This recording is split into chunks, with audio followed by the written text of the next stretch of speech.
Hello, welcome to another reading. Again, these times are calling for them, I think, so, or at least I feel drawn to do them. So here we are again with another reading for today. So during my pre-shuffle, the Warrior came out, and as I think it was the second card, and I felt very drawn to that card, and it came out again as the final card for this reading, but it feels like the crowning energy or one of the key influences, okay, or things that we're being called to focus on at this time. And so that brings me to the crone, which is this card here, okay. And the Warrior and the crone, in the context of this reading, so if we look at the other cards, actually, first of all, so next to it we have apologise, and then we have the sustainer, which is in reverse, and the fault line also, and we have agape as well. Now, in the context of this reading, and for those of you who do follow me, what I post on X, okay, you know some of the things that I talk about, and obviously we all know what's happening, or most of us know what's happening in the Middle East at the moment. What the message, the overriding message of this reading is to focus on inner resources, okay. So we have the Warrior and the crone here, okay, and these two cards are interlinked. So focus on inner resources, your spiritual strength, your emotional strength, the skills that you've gathered over the years, things that you value, things that you love, things that you believe to be true, okay? Go within, okay? But also affirm with yourself, okay? Affirm with yourself who you are, okay, and what you stand for at this time, but not to the point of inflexibility, okay. This is about being able to withstand the tremendous upheaval or unlikely challenges that we face over the coming days, weeks, months and years, okay. Again, this is not about being inflexible. This is about touching base with what endures, okay, the enduring, okay. Material possessions come and go. So again, apologise, you know, speaks for itself, represents the changes that we face, okay. And then we have the sustainer and the fault line in reverse, and this suggests a precariousness or potential precariousness of resources, or a fear of precariousness of resources, and to navigate that fear. And if that does come around, that we do face that for whatever reason, which again, you know, is possible, okay, the emphasis, or what you should be focusing on, is your inner resources, your strength at this time. With AI proliferation, and I've mentioned before about this artificial hive network, which I know is real, okay, with all the influences and the perception management that's going on at the moment of what's going on, you need to become very I would encourage everyone to try and meditate if they can, or journal. Identify the things again that matter to you, okay, your inner resources. And again, if you're spiritual, you know, try and affirm your link with God, or all that is, or however you view it, you know, do what you need to do, okay, in that sense. But it really is about this is about having the inner strength and resources, okay, focusing on what endures, okay.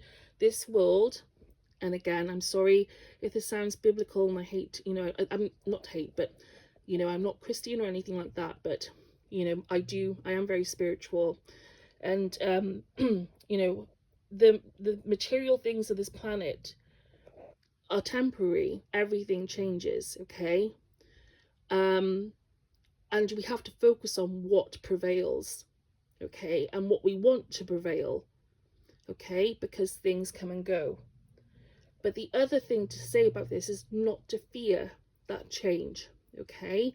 And also, speaking of, you know, speaking of personal resources, not to fear that you're not abundant in that sense, okay.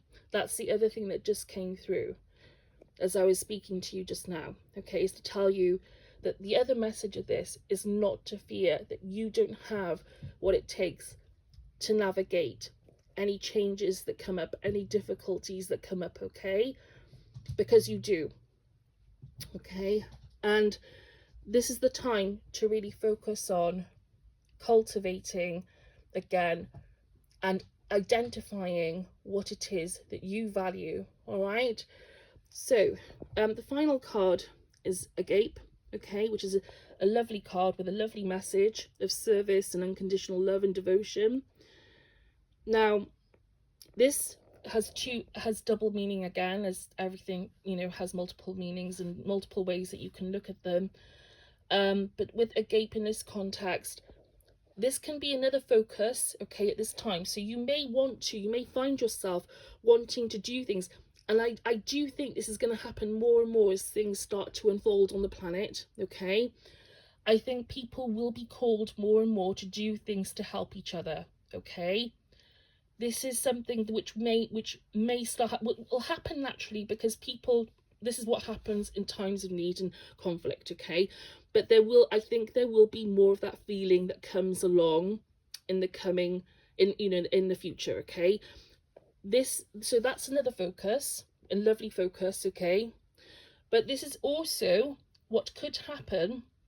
So this feeling of community, of love and interconnection and service, okay, could be what we are left with if this becomes our focus, as opposed to clinging to the material. Don't get me wrong, we need food, we need shelter, we need all those things, okay? I'm not denying that. You know, I'm not saying that those things are not important. Of course they are. They're very important. But we have to also reckon with the fact that we've built a lifestyle, okay, which may be challenged possibly in the coming years as well, or days and months and weeks, okay? But also not to fear that. I hope you understand what I mean when I say that. Don't fear it.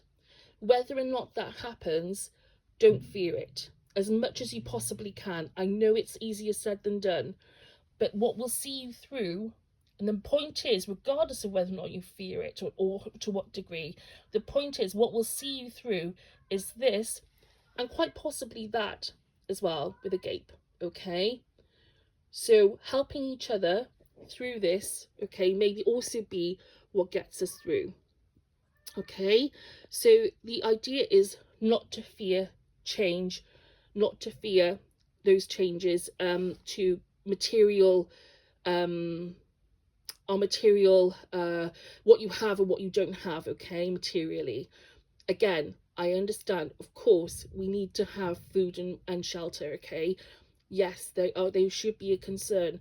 But if you start falling apart at this point, you know, you won't be able to withstand this and this, okay?